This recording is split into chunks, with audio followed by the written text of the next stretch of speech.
What is going on, everyone? My name is Andy. Welcome back to another FPL video. In this one, it's Game Week 15 transfer tips. So I'm going to go through some of the popular players being moved in and out of our squads and talk about whether they are a good move or not. If you enjoy the video and you find it useful, make sure to give it a like, hit that subscribe button if you're new around here. And we're going to start off with a nice, easy one, and that is Toney. Already been sold by over 700,000 FPL managers this week. That's going to continue to grow as we get towards the deadline. And of course, that is because he's suspended for Game Week 15, and then he's going to run into Man City away in Game Week 16. So he's an easy sell for most people. The only reason I could see for not selling him is if you've got a really great bench or you've got other injuries and suspensions that you prefer to deal with first. So let's say you've got a good number one bench and you've got Toney, who's suspended this week, and Saka, who might be out. We'll have to wait and see.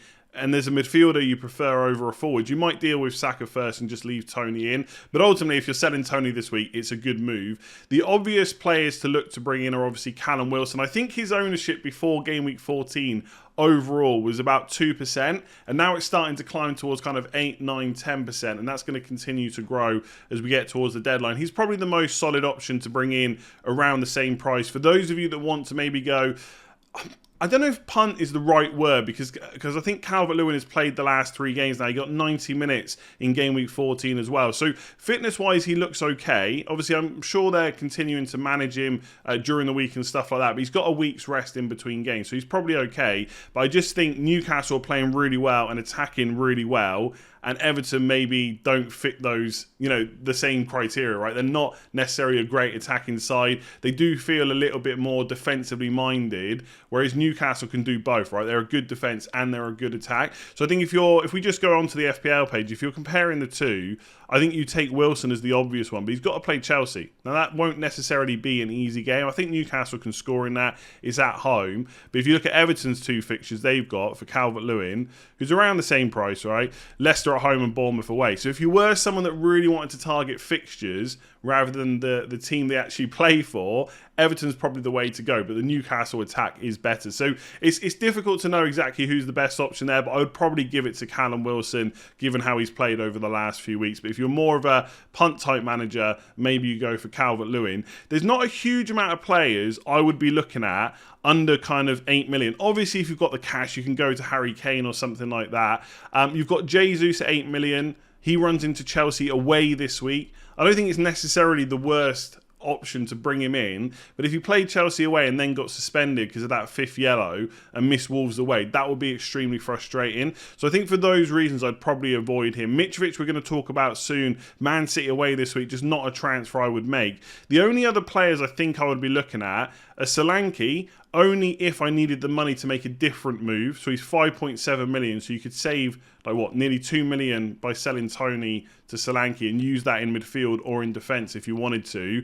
The only other one is Alvarez. He's going to probably come up a few times in this video. Now, he is probably only a short-term punt, right? He's only really an option if Haaland is definitely out. So we'd have to wait to see what Pep says, wait for the team sheet hopefully on Saturday before the deadline. And if he is out, Haaland, then Alvarez will probably play. Not guaranteed, but he probably would. The only thing to say is if Haaland is then back for Game Week 16, Alvarez is not an option. So he could be a very short-term punt.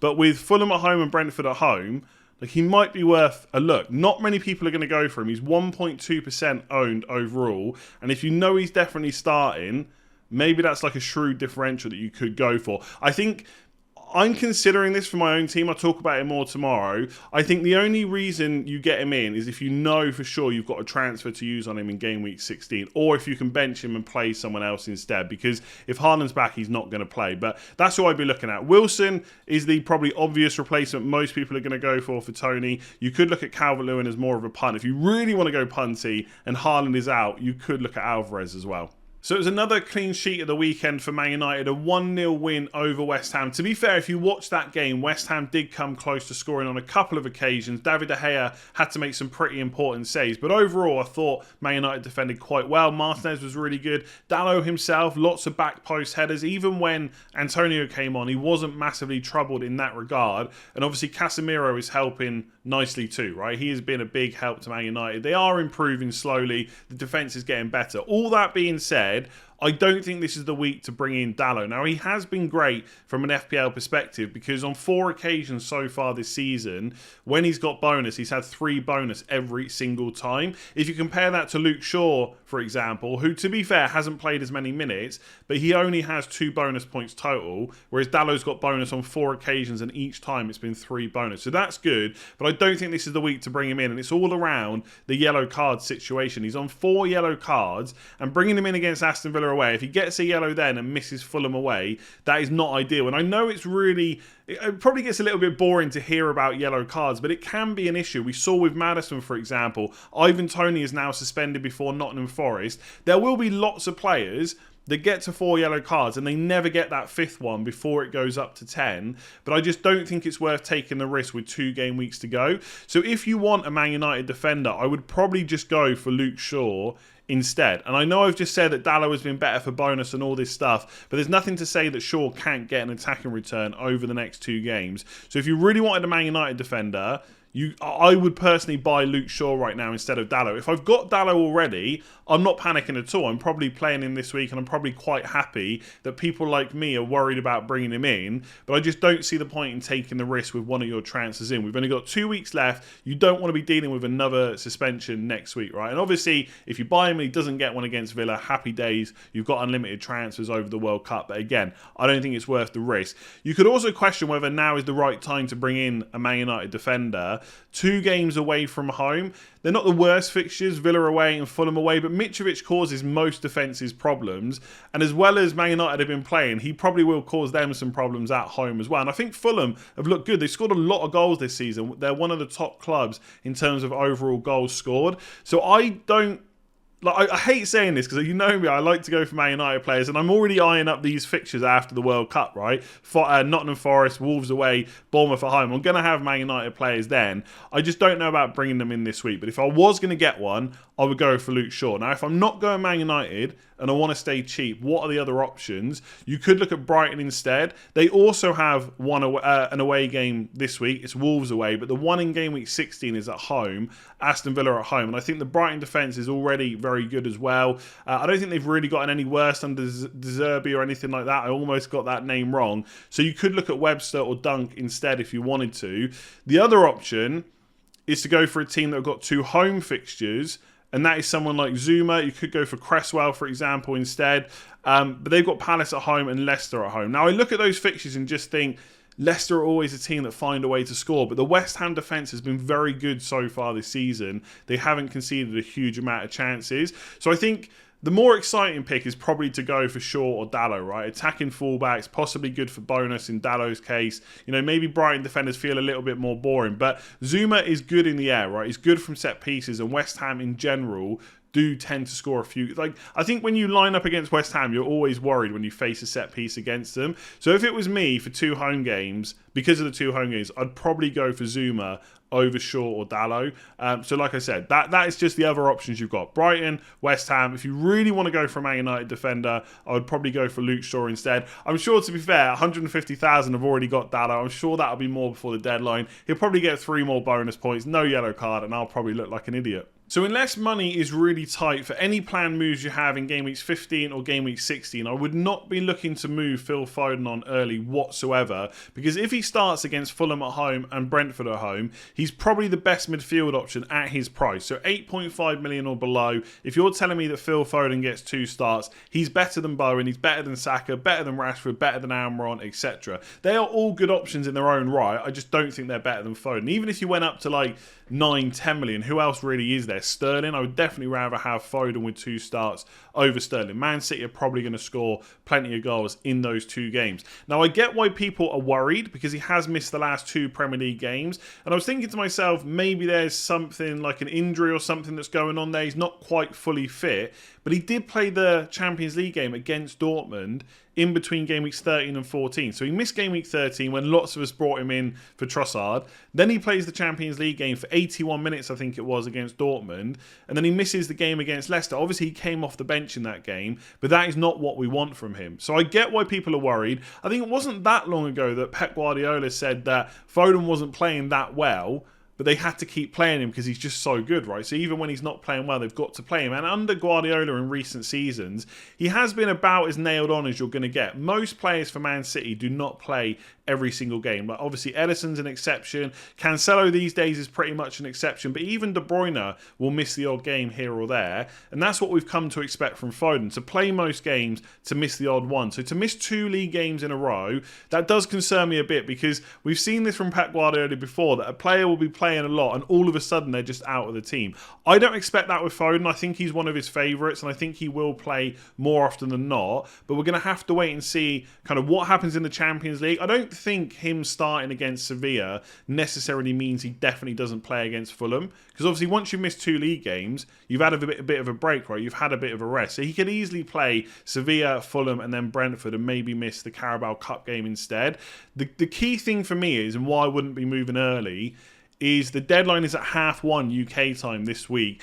And there's 4 fixtures on at 3, and one of them is Man City. So there is a chance we will get some team news for Man City versus Fulham. And if Foden is starting, there is absolutely no way I would be selling him. To put it into perspective, if Foden starts, there's every chance he's one of my transfers in this week. Right, I'm probably only going to make 1 transfer, and Foden is right up, like kind of really high up the list in terms of players I want. So he's still a great option. It's obviously frustrating if you've had him the last 2 weeks. I got very lucky and saw the team news last week, so transferred him out, although I went to Saka and he came off injured, so a little bit of luck with the team sheet, a little bit of kind of bad luck with the way that Saka went off, but it is what it is. I would hold on to him, wait for as long as possible to get as much info as possible. If he starts against Fulham, he's a really great option. So Mitrovic is a really interesting one this week because he's been brought in by over 100,000 FPL managers. He's been sold by over 100,000 FPL managers. There's people that own him that are looking to possibly sell, and there's people that own him that are just not going to sell whatsoever. And part of that split and difference of opinion comes down to the fixtures. They got Man City away this week, which is the hardest fixture you're going to get on paper. Now, to be fair to Fulham, they have looked to attack this season. They're not really a team that sits deep and then tries to counter. They want to get on the ball. They want to create chances. Willian has come in and looked pretty good as well. We know that Mitrovic is always going to be at the forefront of any attacks. He had a lot of shots against Everton. He's always going to play 90 minutes penalties. He is their talisman, right? We know all that stuff. So they probably... I don't know how they're going to approach that Man City game, because when they played Liverpool earlier on this season, I think it was game week 1, they did look to attack and they did get 2 goals. I do think it's much more difficult to go away to Man City and do the same thing. And you know that if you try that, you can get punished, obviously down the other end. But who knows? I think Mitrovic is one of those players that you're never going to have to force out of your team because of all those kind of talisman factors, right? So will they get lots of chances against Man City? Probably not. But if they do, it'll probably fall to him. And then you play Man United, which, okay, Man United have improved defensively, but I think Fulham at home will cause them problems. So I don't think you necessarily need to sell. Some people will also be thinking about the amount of money they've got tied up in him. Now, for me, for example, I only recently got him. I've only made 0.1 on him. It's not the end of the world to sell him. But if you are someone that's thinking about it, I think you've got to look at the fixtures after the World Cup. Palace away, Southampton at home, Leicester away, Newcastle away, Spurs, then Chelsea. I mean, these, 6 fixtures? They're not amazing, but we don't yet know how our teams are going to look. So I would maybe want to keep my options open, that I might need a striker that's going to play every game and get me the odd penalty. That could be Mitrovic. So if you've got a lot of money tied up in him, then you could go for him. But I think he started the season at 6.5, right? Yeah, he started at 6.5, so he's never gone below that. So the most you can have tied up in him is 0.2 million. So it's not the end of the world, but you'll have to look at any other players that you also might want to sell and get back, because 0.2 million for one player is not a lot, but if you're doing it for 4 or 5, then it gets a little bit trickier. So you could take that into account. He's not a priority to sell. If you're going to get rid of him this week, I think you're buying Wilson if you've got the cash. You could go for Scamacca for those 2 home fixtures, or Solanke if you want to then move funds elsewhere. So that's for people that own him. For those that are buying, you've obviously got no money tied up in him because you don't own him. I would personally go for Scamacca instead with the 2 home fixtures. His minutes aren't necessarily as good as Mitrovic in that he doesn't tend to get to 90 minutes that often, but he should start twice, especially if Antonio plays in Europe on Thursday. So there shouldn't be any issues over that. It's just whether or not I don't think he's going to be on penalties. I think there's going to be other players on the pitch like Ben Rama, maybe Lanzini could be there. Who knows? Maybe even Bowen gets another chance before Scamacca. We don't know if he's going to be on penalties. There's a possibility he might take one at some point, but we can't rely on that. But I still think with those 2 home fixtures, I would expect West Ham to score a few goals. And Scamacca is probably going to play number 9 in both of those fixtures. So I do prefer to buy him over Mitrovic this week, unless you really want those certainty over minutes, right? So 100,000 managers have brought him in. I don't think it's a mistake because we know how good he can be. I just think with those fixtures, I'd rather go somewhere else. You've not got any money kind of tied up in it. And obviously, if you want to sell him, that's all going to depend on what other kind of transfers you've got to make. So for my team, for example, Saka might be out. We'll have to wait and see on that. Haaland might be out. I might look to make a different transfer instead rather than get rid of Mitrovic. So he's not anyone you have to force out, but I don't think I will be buying him this week. There's nothing really wrong with him. I just don't think it's that interesting with Man City away and Man United at home. So I'd look elsewhere, but let me know if you've got a difference of opinion in the comments below, or if you agree on anything that I've said. Give it a like if you enjoy it. Hit that subscribe button if you're new around here, and I'll catch you again soon.